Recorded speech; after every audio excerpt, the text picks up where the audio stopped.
Imaginez un instant que vous soyez étudiant à Eton, l'école la plus célèbre d'Angleterre, et de plus réservée uniquement aux fils de familles riches. Pour les étudiants d'Eton, l'honneur suprême consistait à être choisi pour jouer dans l'équipe de cricket.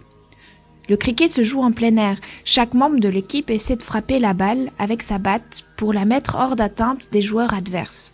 Cela lui laisse le temps de parcourir à la course la distance qui sépare deux petits portiques de bois.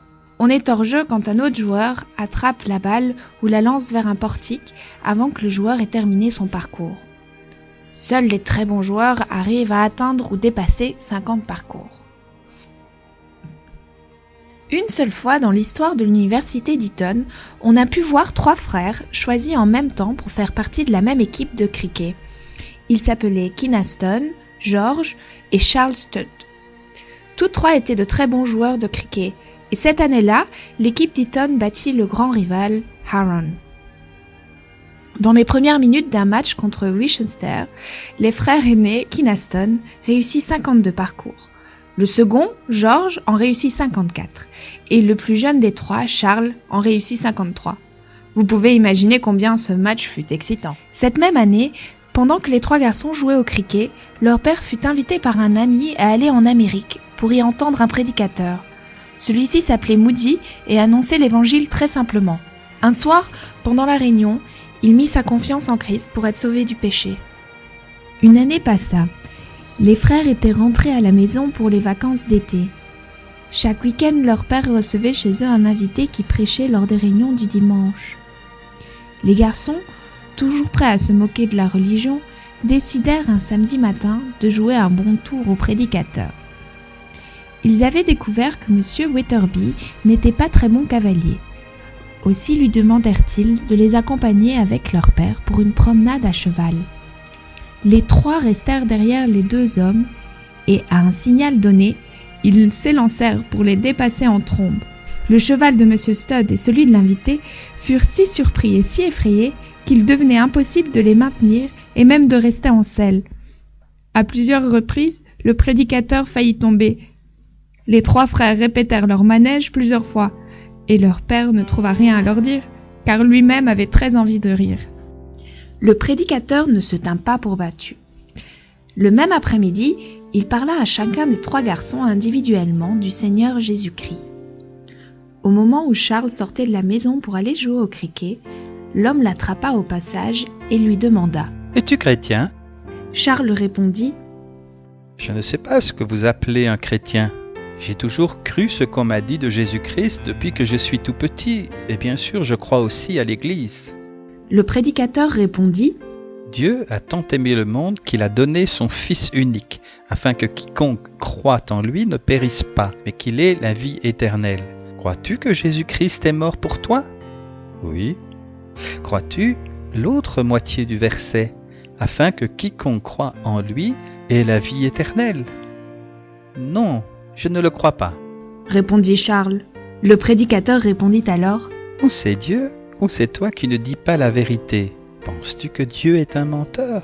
Mais non, répondit Charles. As-tu l'intention de rester toujours dans cette fausse attitude, croyant une moitié du verset et pas l'autre ? Pas toujours, je pense, répondit Charles d'une voix mal assurée. Et en même temps, il se rendit compte qu'il lui fallait régler ce problème immédiatement s'il voulait être honnête avec lui-même. La vie éternelle est un don, continua alors le prédicateur. Quand quelqu'un te donne un cadeau à Noël, que fais-tu ? Tu dis merci. Veux-tu dire merci à Dieu pour ce don ? Charles Studd se mit alors à genoux et remercia Dieu en demandant au Seigneur de le sauver de son péché, et au même moment, la joie et la paix remplirent son cœur. Il sut qu'il avait reçu de Dieu une vie nouvelle, la vie éternelle. Ce n'est que quelques jours plus tard que les 3 frères découvrirent une chose étonnante. Cet après-midi-là, le prédicateur avait parlé à chacun d'eux séparément, et chacun d'eux avait prié pour demander à Jésus de le sauver. Ce fut le jour le plus important de la vie des 3 frères. Quand ses frères plus âgés eurent quitté l'école, il devint le capitaine de l'équipe de cricket d'Eton. Lorsqu'il quitta Eton pour aller étudier à Cambridge, il fut choisi pour faire partie de leur équipe de cricket et ne tarda pas à devenir là aussi le meilleur joueur et le capitaine. En 1882, Il fut même proclamé meilleur joueur de cricket d'Angleterre. En jouant au cricket, Charles apprit le courage, la patience et le travail en équipe. Toutefois, bien qu'étant un vrai chrétien, il se rendait compte qu'il avait laissé ce sport prendre trop de place dans sa vie. Il y passait énormément de temps et avait trop peu de temps pour Dieu. Alors que Charles arrivait au terme de ses études à l'université de Cambridge, Dieu permit que quelque chose arrivât pour lui montrer ce qui était le plus important dans la vie. Son frère George tomba très gravement malade et fut sur le point de mourir. Mais sa foi et sa confiance dans le Seigneur demeuraient fermes. Ce qui compte, ce n'est pas ma célébrité de joueur de cricket ou ma richesse ou ma popularité, c'est connaître Christ comme Seigneur et Sauveur et le servir. Finalement, son frère se rétablit et Charles eut l'occasion d'aller entendre le prédicateur Moody qui tenait à présent une série de réunions à Londres. Pendant que Moody parlait, Charles dut constater « Je n'ai pas vécu pour le Seigneur comme j'aurais dû. J'ai permis que le cricket ait plus d'importance que mon travail pour le Seigneur. » Charles demanda au Seigneur de lui pardonner et de diriger sa vie. Il permit que le Seigneur ait la première place et tout de suite, il se mit à parler à ses amis de Jésus-Christ. Il ne se passa pas beaucoup de temps avant qu'il vit le premier d'entre eux venir à Christ. Il disait « La joie de voir mon ami sauvé était bien plus grande que toutes les joies que j'ai eues en jouant au cricket. » C'est alors qu'un soir, dans sa chambre, il tomba à genoux et consacra chaque domaine de sa vie au Seigneur. Il prit comme prière les paroles du cantique suivant. « Prends toute ma vie, Seigneur, qu'elle soit toute à toi. Prends tous mes jours et que chaque heure soit un hymne au roi. » Tandis qu'il remettait toute sa vie au Seigneur, il reçut de lui une joie et une paix merveilleuses. À mesure qu'il lisait la Bible et qu'il priait, il pensait à ce qu'il ferait plus tard. Au lieu de commencer à travailler pour gagner de l'argent en sortant de l'université, il comprit que le Seigneur voulait qu'il utilise tout son temps pour apporter l'Évangile aux autres. Il prit alors comme devise de sa vie ce verset de Marc 8, 36 qui dit « Que servirait-il à un homme de gagner le monde entier s'il perd son âme ?» Il décida de rechercher ce que Dieu voulait pour sa vie, et il n'attendit pas longtemps pour le savoir. Peu après avoir donné sa vie entière au Seigneur, il comprit que Dieu l'appelait pour aller en Chine comme missionnaire. Plusieurs essayèrent de persuader Charles de ne pas partir, à commencer par sa propre mère qui le supplia de rester en Angleterre. Des amis chrétiens lui dirent qu'il pouvait tout aussi bien travailler pour Dieu parmi les jeunes en Angleterre, plutôt que d'aller en Chine. Son frère aîné lui dit « Tu fais une erreur et tu vas briser le cœur de ta mère. » Charles répondit « Je ne veux pas être borné et partir à cause d'une décision personnelle. Je veux simplement faire la volonté de Dieu. Demandons à Dieu. » Ils s'agenouillèrent donc tous deux et prièrent que le Seigneur accomplisse sa volonté. Cette nuit-là, Charles n'arrivait pas à s'endormir. Il ne pouvait s'empêcher de penser à un verset de la Bible qui dit « Demande-moi et je te donnerai les extrémités de la terre. » Il reçut cette parole comme une promesse du Seigneur, l'assurant que tout là-bas en Chine, les gens entendraient l'Évangile et mettraient leur confiance en Jésus-Christ. Charles savait que Dieu l'appelait à aller en Chine et il en parla à Hudson Taylor, le directeur de la mission en Chine. Il fut accepté comme l'un de leurs missionnaires à la grande joie de Stanley Smith, un ancien ami de l'université déjà engagé dans ce pays. En quelques semaines, 5 autres jeunes gens de l'université le rejoignirent. Les journaux trouvèrent cela si extraordinaire qu'ils publièrent un article sur ces 7 jeunes universitaires qui avaient abandonné un brillant avenir pour aller en Chine comme missionnaires. Ils furent connus comme les 7 de Cambridge et en apprenant cette histoire, beaucoup d'étudiants et de jeunes dans le pays tout entier furent touchés par le fait qu'ils acceptent de donner leur vie pour apporter l'Évangile en Chine. Quelques professeurs chrétiens écrivirent à Charles Studd et Stanley Smith pour leur demander de venir parler dans une réunion d'étudiants. Quand la réunion commença, la salle était pleine à craquer d'étudiants venus écouter ces 2 sportifs célèbres qui allaient tout abandonner pour servir Dieu en Chine. Une autre réunion fut organisée à Édimbourg, à la fin de laquelle beaucoup d'étudiants s'effondrèrent en pleurant parce qu'ils n'étaient pas sauvés. Charles, Stanley et d'autres chrétiens eurent la joie de leur parler un à un pour leur expliquer comment ils pouvaient se détourner de leurs péchés et se confier en Christ pour être sauvés. Les Sept de Cambridge firent voile pour la Chine il y a plus de 130 ans. Ils n'attendirent pas d'être arrivés sur place pour servir Dieu. Déjà sur le bateau, ils se mirent à parler de lui aux autres. L'un des passagers se rendait en Inde où il était capitaine d'un bateau à vapeur. Il était très connu pour ses mensonges, ses blasphèmes et son ivrognerie. Au début, quand Charles lui parla du Seigneur, il se moqua de la Bible. Mais le missionnaire tint bon et raconta comment lui-même avait reçu du Seigneur la joie et la paix dans son cœur. Cette nuit-là, ce capitaine s'adressa à Dieu, lui disant combien il regrettait son péché. Il demanda à Christ de prendre le contrôle de sa vie et il fut merveilleusement changé. Charles parlait souvent du Dieu de l'impossible. C'était la raison du succès de sa vie. Les bonnes choses qui arrivèrent n'étaient pas dues à la grandeur de Charles Stott, mais à la grandeur du Seigneur et du Sauveur qu'il servait.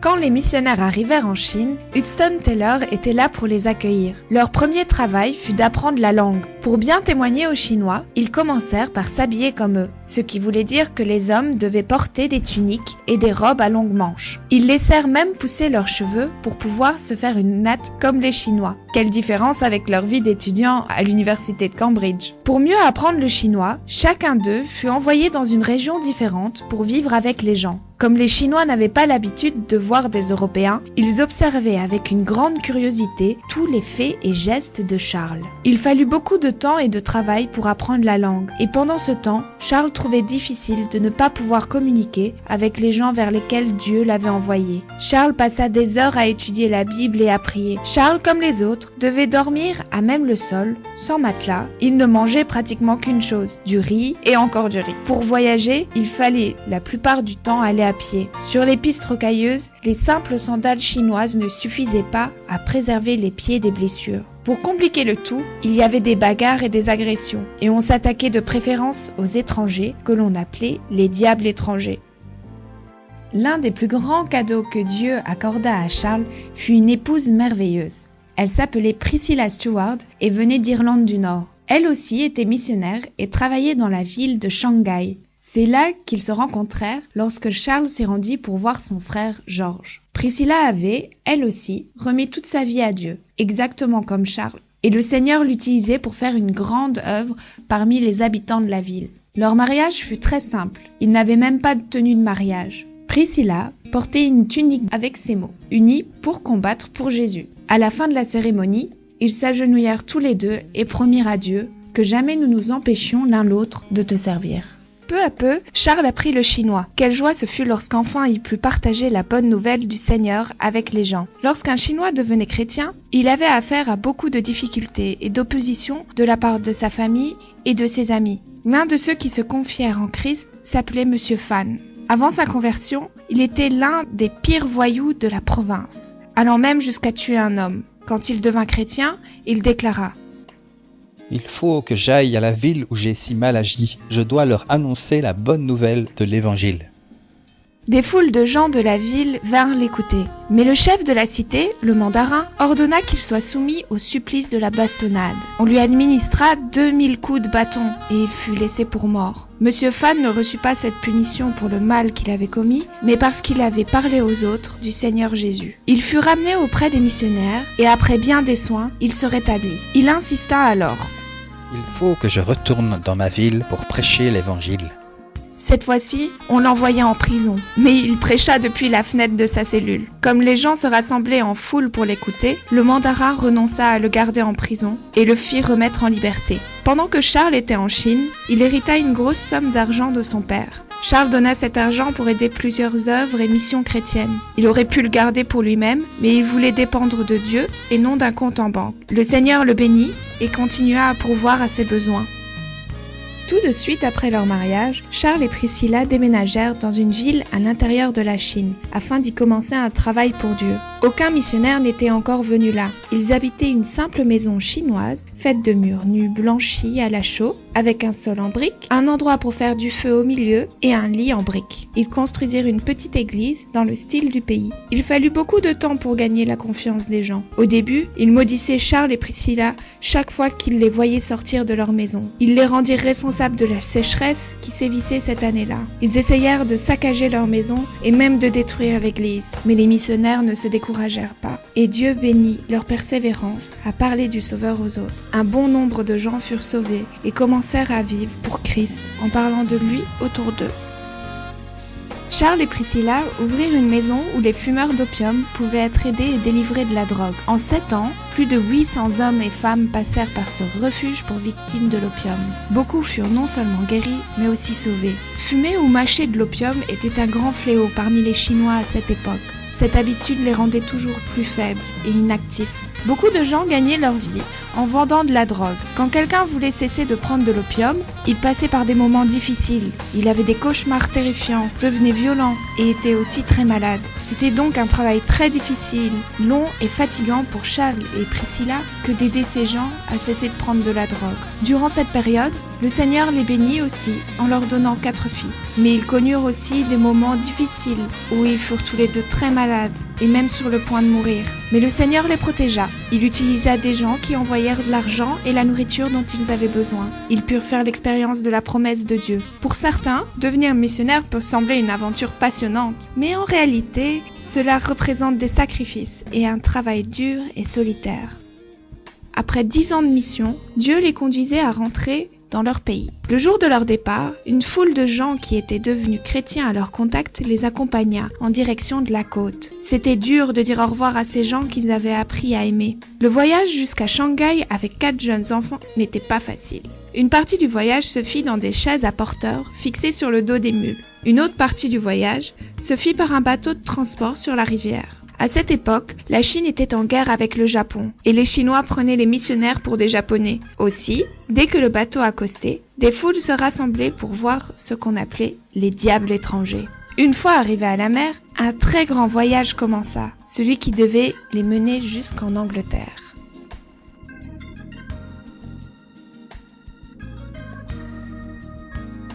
En Angleterre, ils habitèrent dans la maison de la maman de Charles. Charles et sa femme étaient épuisés par les longues heures de dur travail en Chine. Charles retrouva peu à peu la santé et put bientôt prendre la parole dans beaucoup de réunions. Par contre, sa femme resta très faible, au point qu'il ne semblait pas possible d'envisager un retour en Chine. Depuis l'histoire des 7 de Cambridge, on parlait d'eux jusqu'en Amérique, de l'autre côté de l'Atlantique. Une œuvre commença alors dans les universités. Charles fut invité à visiter ces universités et à parler aux étudiants. Le Seigneur était avec lui et l'aida pendant les 18 mois qu'il passa aux États-Unis. Des centaines d'étudiants vinrent à Christ et beaucoup mirent leur vie à la disposition de la mission. C'est alors que le Seigneur donna à Charles un autre travail. Pendant 6 ans, la famille alla vivre dans le sud de l'Inde où Charles fut pasteur d'une église. Charles étant disponible, sa femme et ses filles l'accompagnèrent. L'église où il devait travailler réunissait principalement des gens qui parlaient anglais. Il y avait beaucoup d'officiers de l'armée et des soldats britanniques en déplacement. Ce fut 6 années merveilleuses où la famille pouvait être réunie. Ils pouvaient inviter des gens chez eux, papa jouait avec ses filles après le travail, et il avait bien des choses à faire et à découvrir. Mais leur plus grand désir était de voir des gens venir à Christ, et Dieu répondait à leurs prières. L'un des hommes qui devint chrétien fut un chef militaire. Il n'avait pas ouvert sa Bible depuis 23 ans. Un jour, son petit garçon le persuada d'aller à l'église en lui disant « Il faut que tu viennes et que tu entendes Monsieur Stud. Il parle de pain et de beurre dans ses sermons. » En effet, Charles avait parlé de la façon dont Dieu répond à nos besoins de tous les jours. Le père alla donc, puis y retourna. Il écrivit à Charles Stott. Chaque dimanche à l'église, Dieu travaillait de plus en plus fort dans mon cœur, à tel point que j'en suis arrivé à prendre une décision cette semaine. Il y eut un grand combat entre Dieu, moi et le diable. Mais gloire à Dieu, il a gagné. À partir de ce jour, il y eut un tel changement dans sa vie que le garçon indien remarqua la différence et vint avec d'autres personnes à la rencontre de prières et de lectures bibliques organisées dans la maison de cet homme. Pendant toutes ces années, Charles souffrit d'asthme, une maladie qui rend la respiration difficile. Heureusement, il y avait aussi de grandes joies. Ces 4 filles mirent leur confiance en Christ pendant leur séjour en Inde. Plus tard, quand la famille Stott retourna en Angleterre, Dieu permit par l'intermédiaire d'un ami qu'elle puisse fréquenter de bonnes écoles en Angleterre et en Suisse. Charles écrivit à un ami à leur sujet. C'est une grande joie de voir mes filles marcher avec le Seigneur et s'engager dans les eaux du baptême. Dieu préparait Charles Stott pour sa plus grande œuvre. Un jour, son attention fut attirée par une affiche. Elle était à la fois drôle et grave, car elle disait « Les cannibales réclament des missionnaires ». Bien sûr, cela ne voulait pas dire que les cannibales voulaient manger les missionnaires, mais entendre l'évangile. Charles décida d'en savoir davantage, et il découvrit que c'était une invitation à une réunion missionnaire, et entendit un homme parler des besoins dans le centre de l'Afrique. Il disait que ce pays avait reçu la visite d'explorateurs, de chasseurs de fauves, de marchands et de personnalités politiques, mais aucun chrétien n'était encore allé vers ces tribus pour leur parler de Jésus-Christ. Charles, réfléchissant intérieurement, se posa la question. Pourquoi aucun chrétien n'est-il allé là-bas ? Et comme il pensait à cela, c'est comme si Dieu lui disait « Et toi, pourquoi n'irais-tu pas ?» Tout de suite, Charles répondit dans son cœur. Les médecins ne le permettraient pas. À nouveau, la réponse s'imposa à lui. « Je suis l'Éternel qui te guérit. » Il n'y avait plus aucune excuse à présent, et Charles comprit qu'il devait y aller. La seule question qui subsistait encore était comment. Il n'avait pas d'argent. À l'âge de 50 ans, et après 15 ans de santé précaire, comment pourrait-il faire face à la chaleur, au climat malsain et aux innombrables difficultés qu'il ne manquerait pas de rencontrer au cœur de l'Afrique ? Charles partagea cette préoccupation avec un groupe d'hommes qui décida de former un comité pour l'aider. Leur seule condition était qu'il se fasse examiner par un médecin pour voir s'il était en mesure de partir. La réponse du médecin fut catégorique. Non. Par conséquence, le comité dit non à Charles. Mais la réponse de Charles fut la suivante. Messieurs, Dieu m'a appelé pour partir et je partirai. J'accepte l'épreuve, même si ma tombe doit servir de tremplin pour les plus jeunes qui suivront.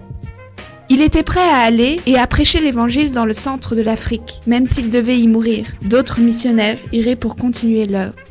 Un bateau allait quitter l'Angleterre pour l'Afrique dans 3 semaines, mais Charles n'avait pas d'argent pour payer le voyage. Après une réunion avec le comité, quelqu'un lui donna 10 livres. Le Seigneur mit à cœur à d'autres amis de faire des dons, et l'argent nécessaire arriva. C'est ainsi que Charles prit le bateau. Il partit seul, et il lui semblait que c'était le début de quelque chose de beaucoup plus grand, une nouvelle étape qui permettait à des milliers de gens de par le monde d'entendre parler de Christ pour la première fois. Après un court arrêt à Khartoum, au Soudan, Charles se mit en route avec 2 compagnons pour un grand voyage à pied de 1400 km. Plus il avançait, plus il entendait parler d'énormes populations qui vivaient vers le sud-ouest du Congo belge et qui n'avaient jamais entendu parler de Christ. Dieu lui donna la conviction que c'était l'endroit qu'il avait choisi pour qu'il y travaille. Charles rentra ensuite en Angleterre pour démarrer cette nouvelle mission. Le soir des adieux, à la veille du second voyage pour l'Afrique, Charles, pressé par le Seigneur, dit cette phrase qui devint le mot d'ordre de la mission. Si Jésus-Christ est Dieu et qu'il est mort pour moi, alors aucun sacrifice que je ferai pour lui ne sera trop grand.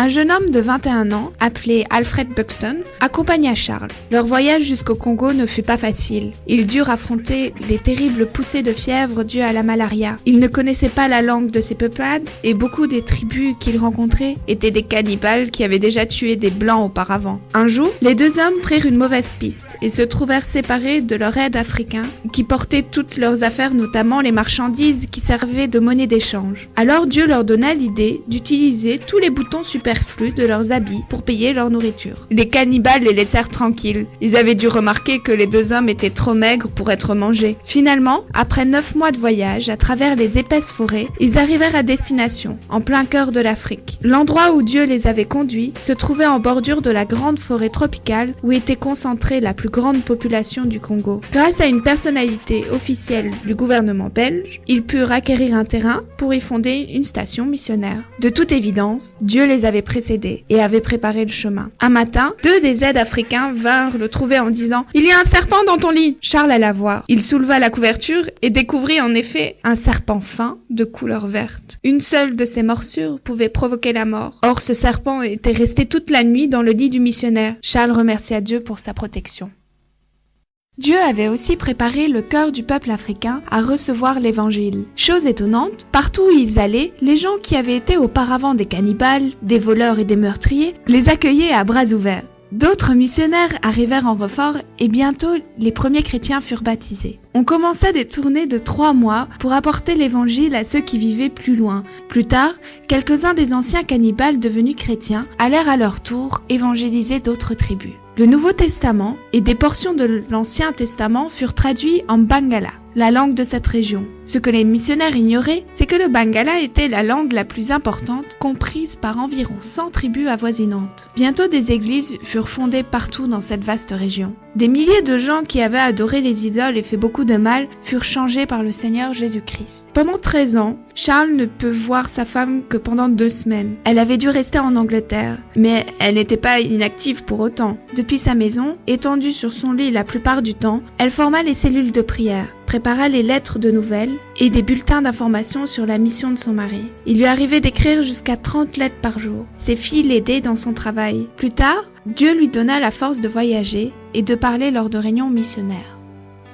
Lorsque la Première Guerre mondiale éclata, la mission connut des années difficiles. Beaucoup moins de chrétiens étaient disponibles pour partir comme missionnaires. Alfred Buxton, qui avait travaillé avec Charles pendant 6 ans, fut obligé de retourner en Angleterre pour quelque temps. Une autre épreuve très pénible fut de voir quelques-uns des chrétiens africains les plus engagés se relâcher dans leur foi et retomber dans les anciennes habitudes. Mais Dieu aida le petit groupe de missionnaires à persévérer, et leurs prières furent exaucées lorsque de nouveaux missionnaires arrivèrent. L'année suivante, Alfred Buxton arriva lui aussi pour apporter son aide dans la direction de l'œuvre. Charles fut ainsi libre de commencer un autre travail missionnaire plus loin. Il alla vers le sud, jusqu'à Imbambi, où les gens vinrent en foule écouter l'évangile, reçurent Christ comme leur sauveur et furent baptisés. Les Africains appelaient Charles Mbwana Mukumboy, ce qui signifie le grand cerf blanc. Il parcourut la forêt avoisinante et beaucoup de gens connurent le sauveur. De l'une de ses visites, il rapporte ceci.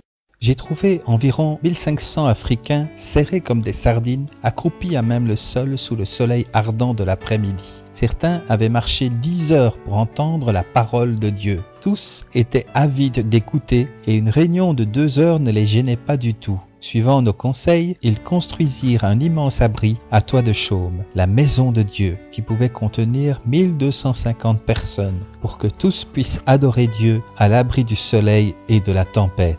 Beaucoup de personnes essayèrent de persuader Charles de retourner en Angleterre pour se reposer, mais chaque fois, il refusait, objectant qu'il y avait encore tant d'Africains qui devaient entendre l'Évangile. En 1923, il y avait 40 missionnaires à l'œuvre en compagnie de Charles dans cette vaste région d'Afrique. Charles ne cessait de penser à ces gens qui n'avaient jamais entendu parler de Jésus. Il écrivit alors des brochures pour encourager les chrétiens à aller vers eux.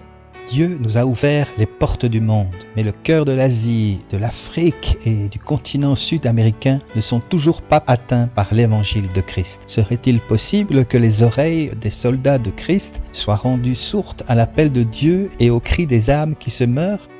La mission fondée par Charles Stott commença à travailler dans d'autres parties du monde. De nos jours, cette mission appelée WEC possède plus de 1400 ouvriers à plein temps, travaillant dans 50 pays du monde. Peu de missionnaires auraient pu suivre le mode de vie de Charles. En effet, il habitait une simple hutte de bambou et sa journée commençait très tôt avec au moins 2 heures de prière et d'étude de la Bible, ainsi que par la prédication qui durait rarement moins de 3 heures. Il veillait aussi sur les travaux de construction, s'assurant qu'ils étaient bien faits. Il avait aussi beaucoup de lettres à envoyer au centre de mission. Chaque soir se tenait une réunion de prière de 2 heures avec les autres missionnaires. Ce que Charles aimait par-dessus tout, c'était de partir prêcher l'évangile. Il entreprit aussi la traduction du Nouveau Testament en langue kingwana et il arriva à terminer ce travail en y ajoutant les psaumes. Durant toutes ces années, Charles souffrait énormément en raison des nombreuses maladies. Il devait prendre un médicament très fort dont il ne pouvait plus se passer. À 68 ans, Charles perdit sa femme. 2 ans plus tard, il parla pour la dernière fois à Imbambi au cours d'une réunion de 5 heures. Il s'en alla auprès du Seigneur après avoir prononcé ces derniers mots. Alléluia! Il fut enterré au cœur de l'Afrique. Lors de la cérémonie, les missionnaires et les chrétiens africains se consacrèrent tout à nouveau au Seigneur et à son œuvre.